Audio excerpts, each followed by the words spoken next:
It's a fairly decent sermon, a hug if I need work. And he's always been encouraging, and he's got a needle in his hand. And what we're going to do is, when I say the name Haman, and you begin to celebrate and make noise and boo and hiss, the cue for you to stop is going to be Zachary's going to have a balloon, and he's going to pop one of those, and then I'll get back to the reading of this. Okay? Does that make sense? Zachary? We had a warm-up last hour, and you're ready this time, aren't you? Okay? It's still kind of scary up here, isn't it? The first time everybody began to boo and hiss, he and I both jumped. Now, we added a microphone, Zach, so you want to put that balloon right up there because we couldn't hear it last time. In fact, why don't you practice on one of them? Grab one and put it in front of that microphone. Okay, let's just see this. Here we go.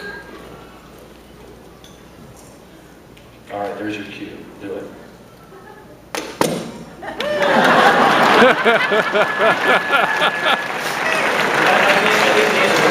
We'll work our way up there. These are not, they're not going to be necessarily synonymous with the number of times I mentioned Haman, so don't think that you've got to hold back until we get to the last one.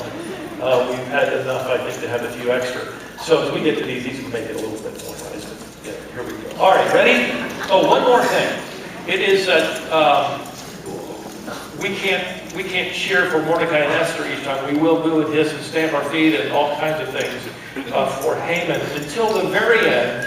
And I will end with the names of Queen Esther and Mordecai. And at that point, you break forth in celebration. Only this time you're not booing, you're cheering. Make sense? Okay.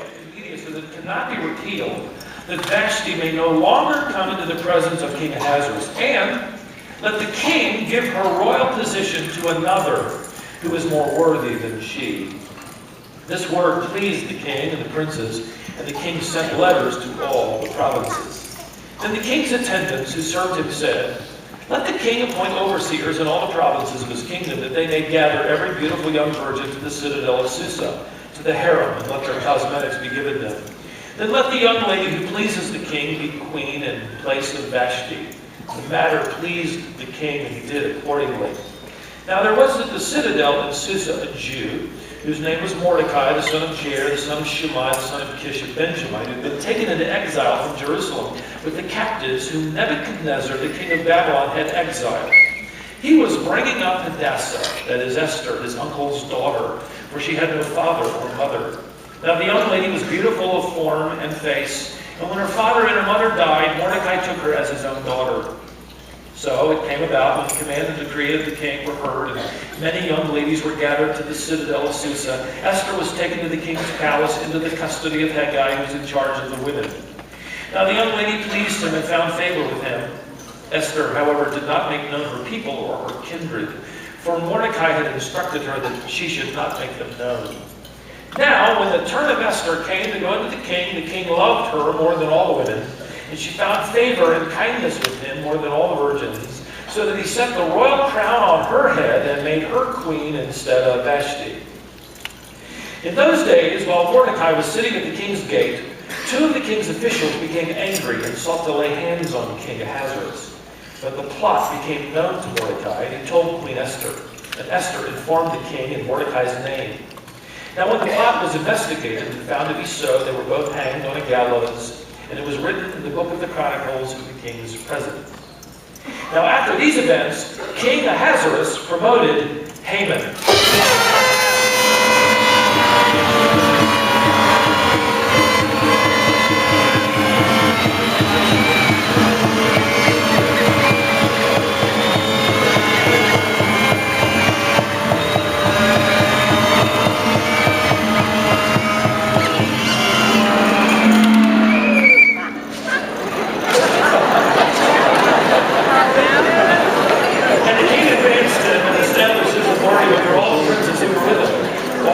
Servants who were at the king's gate bowed down and paid homage. But Mordecai never bowed down or paid homage to him, and he was filled with rage. And he disdained to lay hands on Mordecai alone, for they had told him who the people of Mordecai were. Therefore, Haman sought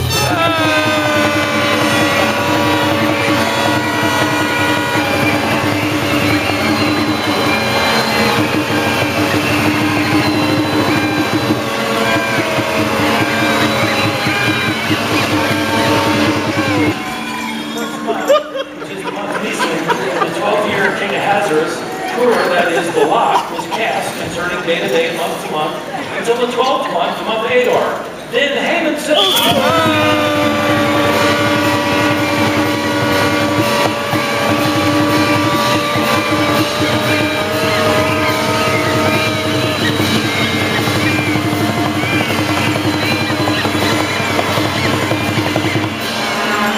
there's a certain people scattered and dispersed. You are a lot noisier than mine. There's a certain people scattered among the peoples in all the provinces of your kingdom. Their laws are different from those of all other peoples, and they do not observe the king's laws. So it is not in the king's interest to let them remain alive. If it is pleasing to the king, let it be decreed that they be destroyed, and I will pay 10,000 talents of silver into the hands of those who carry out the king's business to put it in the king's treasuries. Then the king said, well, the silver is yours, and the people also to do with them as you please. And the king took his signet ring from his hand and gave it to Haman.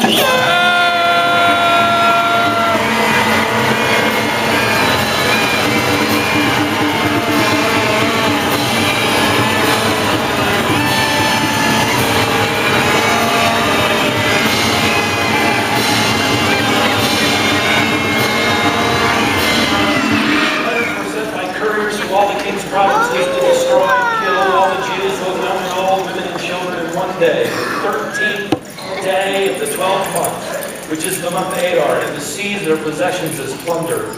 A copy of the edict to be issued as law in every province was published to all the people so that they should be ready for this day.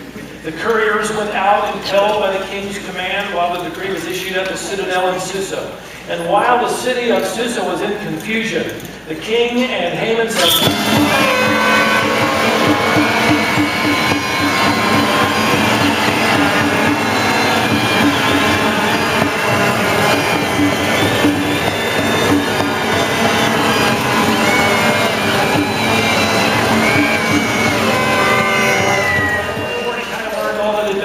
tore his clothes, fell in sackcloth and ashes, and went out into the midst of the city and wailed loudly and bitterly. In each and every province where the command and decree of the king came, there was great mourning among the Jews, with fasting, weeping, and wailing. Then Esther summoned Hathach from the king's eunuchs, whom the king had appointed to attend her, and ordered him to go to Mordecai to learn what this was and why it was. So Hathach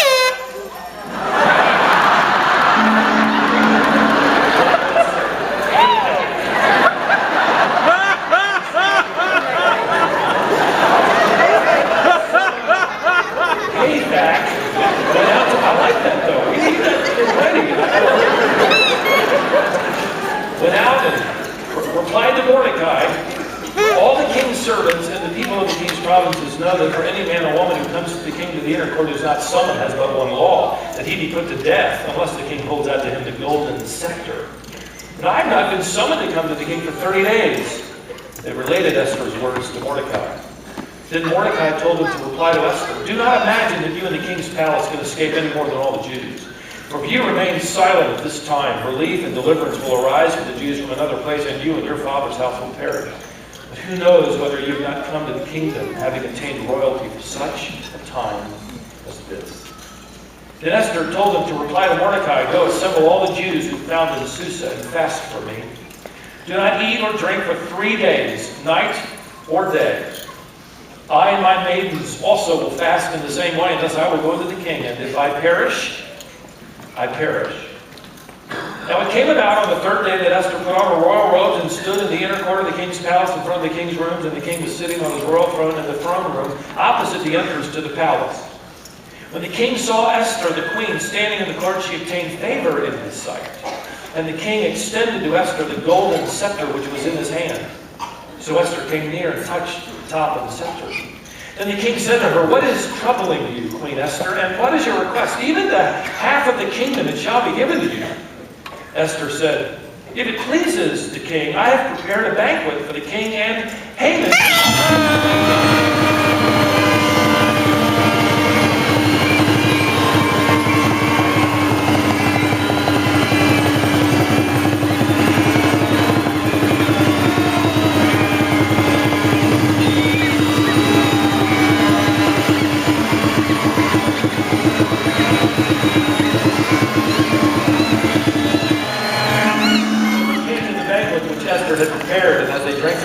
the banquet, the king said to Esther, "What is your petition? For it shall be granted to you, and what is your request? Even to have the kingdom it shall be done."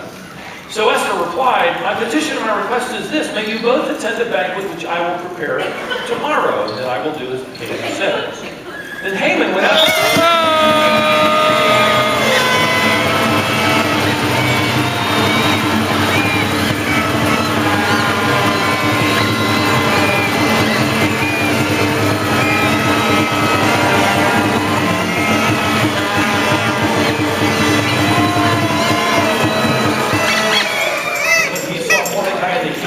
And that he did not stand up or tremble before him, he was filled with anger against Mordecai. He controlled himself, however, went to his house and sent for his friends and his wife Zeresh. And then he recounted to them the glory of his riches and the number of his sons, and every instance where the king had magnified him and how he had promoted him above the princes and servants of the king. He also said, "Even Esther the queen, let no one but me come with the king to the banquet which she had prepared, and tomorrow also I am invited by her with the king." Yet all of this does not satisfy me every time I see Mordecai the Jew sitting at the king's gate. Then Zeresh, his wife, and all his friends said to him, "Have a gallows 50 cubits high made, and in the morning ask the king to have Mordecai hanged on it. Then go joyfully with the king to the banquet." And the advice pleased him, and so Haman had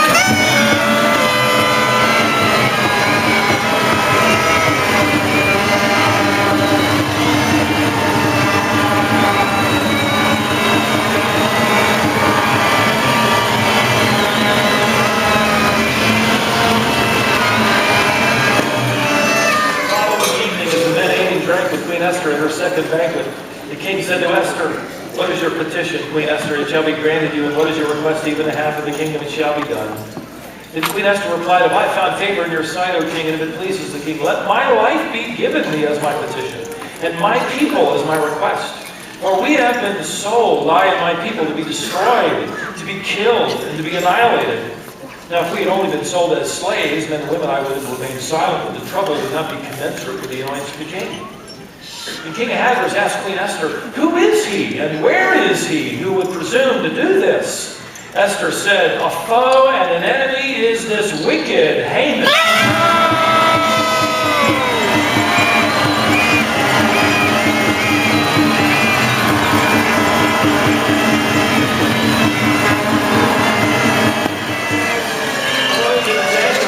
Palace garden, but when he returned from the garden and into the place where they had been drinking, he saw that Haman had told him.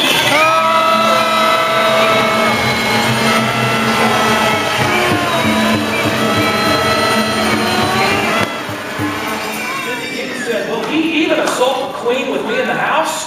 And Haman, one of the eunuchs who were before the king, said, "Behold, indeed, the gallows standing 50 cubits high, which Haman made."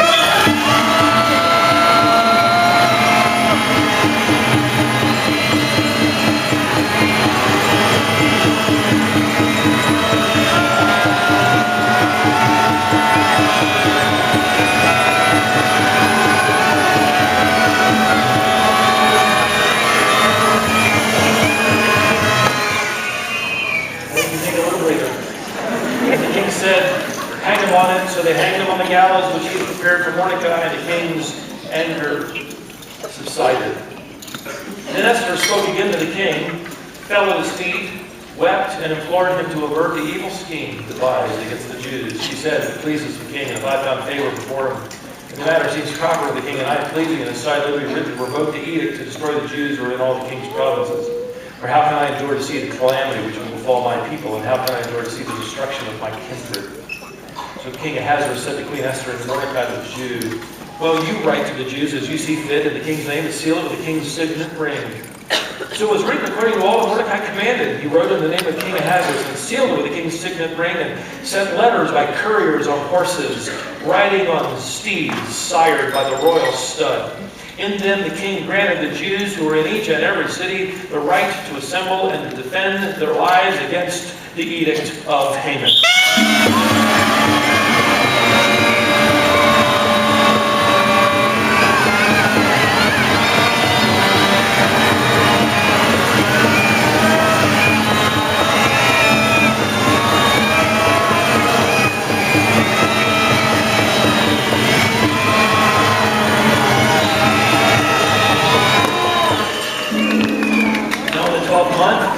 month Adar, on the 13th day, when the king's command and edict were about to be executed, on the day when the enemies of the Jews hoped to gain the mastery over them, it was turned to the contrary, so that the Jews themselves gained the mastery over those who hated them. The Jews assembled in their cities throughout all provinces of King Ahasuerus to lay hands on those who sought them harm, and no one could stand before them.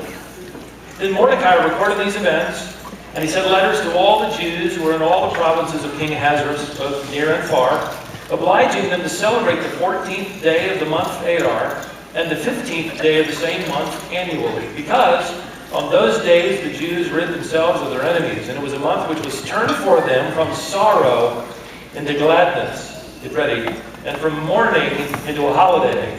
They should make them days of feasting and rejoicing and sending portions of food to one another and gifts to the poor, just as these days of Purim were first established by Mordecai the Jew and Esther the queen.